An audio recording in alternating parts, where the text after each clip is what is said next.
Hello, this is Randy Owen again with Suncoast Hep C Friends. Talk with you a little bit about living with hepatitis. I've had hepatitis.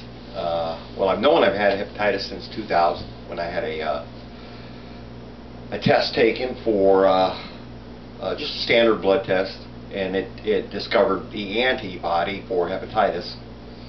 And I missed yesterday. I didn't get to record a session because I cut myself, and normally that's not an important thing or not that big a deal, but it's on the finger I hold strings down with, so it hurts. But it bled, but it bled also. So and that brings us to tonight's topic. So you find out you have the antibody for hepatitis. What does that mean?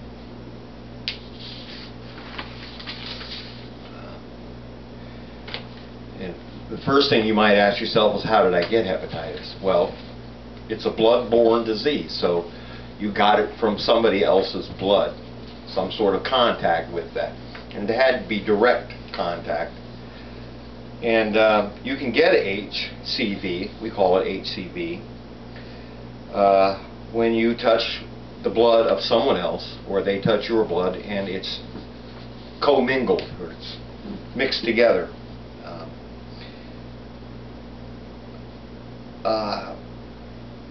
But it must be understood that just because your blood touches another person's blood does not mean that you'll get it. In fact, the blood must literally be shared. And even then, it's quite rare that HCV would be passed through blood contact, but the possibility does exist. It is generally held that HCV transmission through active sharing of blood is most prevalent way to get it, and that and you've heard it over and over. You probably heard it yourself. It's through intravenous drug use, needle sharing, tattooing, things like that. But there are passive interactions that we all have to be aware of, and the chances are not high, they're rather slim, but we do need to be aware of them, and that's the sharing of your toothbrush with your partner, combs, razors, a big one, and other instruments, other things that we do. And for instance, in this case, I cut myself, and if suppose I had somebody ask, to help me, and somehow or another they got blood on them and it got in an open sore, and then the possibility exists that they could get hepatitis too. So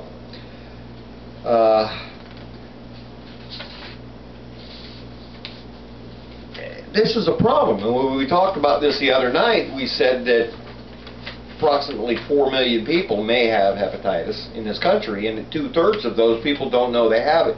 So there's a lot of people out there who may be sharing their blood and don't know they're doing it.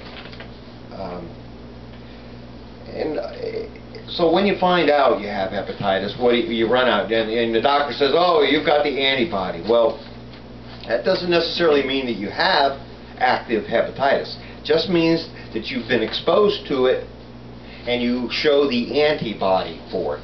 And that's the blood's way of, that's our immune system's way of fighting it. It makes antibodies to fight against it, and some people clear it. There are estimates that as many as up to 10%. I've heard some, but it's a small amount. But some people do clear the virus on their own, but they will show that they have had hepatitis. If I was to take treatment and get rid of hepatitis, I'd still show the antibody, but that doesn't mean that I'm active, that you could get it from me. So you go to the doctor, and the next thing he's going to say is, well, you have the antibodies, we need to take another test. And there's 2 tests that they give.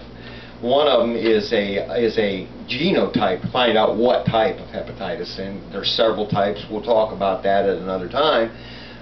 But 1A, the most prevalent in the United States, is also the hardest to treat. So you find out you have 1A.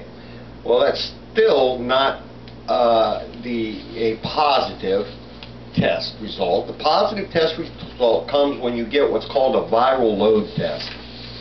The reality is, I think they literally get an amount of your blood and count how many virus replications there are in a certain amount of your blood, and then they extrapolate that out.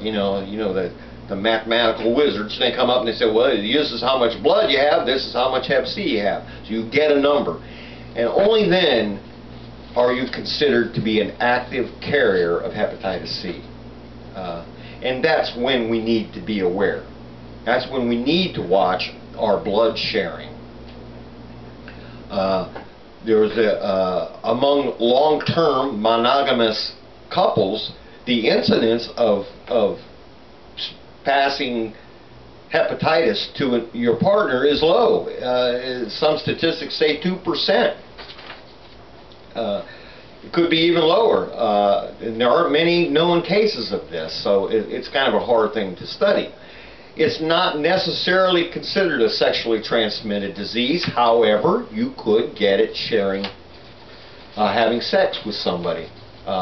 Anal sex, bleeding, menstrual period while the woman is on sex, and an oral sex. If you had a gum disease, a bleeding gum disease, and you had oral sex with your partner, and she was, or he, well, she was on having that time of the month, then there's the possibility of sharing.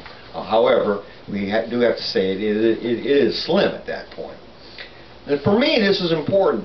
The ones that I love, the people in my life, I don't want to pass this on to. So I have to take precautions, and this is really my topic today. Is, well, what do we do to take precautions? I work in the construction industry, and I cut myself regularly. I have cuts all over myself by the end of the week, especially in a hard week. And I have to carry with me, and I brought it here just so you all see. I carry a little kit that has Band-Aids, latex gloves, ointment. Of course, I got some eye stuff in case I get something in my eye. It's good maybe to have some peroxide around. I can't carry that with me at work all the time, although some of our first aid kits at work have peroxide and alcohol and those things. So it's good to have this, because if you start bleeding, you want it to stop. You do not want to share it with another person. So it's important, if you have Hep C, to always be prepared to stop your own bleeding. And especially you do it yourself. You don't necessarily want to ask somebody else to do it if you can possibly do it yourself. So that's a good thing to remember. Avoid sharing toothbrushes with your partner, just to be on the safe side. Practice safe sex. If you have multiple partners, use a condom, use it correctly. All those things we can do. It's real important. And for all the people out there who don't know that they have hepatitis, it's important for us that when we see an incident where someone's blood is being spilled, to do something about it. Say, now, let's get that cleaned up, because 2/3 of 4 million is a lot of people who don't know they have hepatitis C. Anyway, this is all about loving the people around you. And today's song is on that theme. It's called Love the One You're With, because that's what it's all about. One of the ways we can show them we love them is by protecting them from our misfortune, our disease.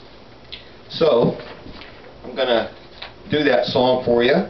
I hope you like it. Through the pain, my finger hurts. Let me see. Well, I got to get a pick out.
tonight.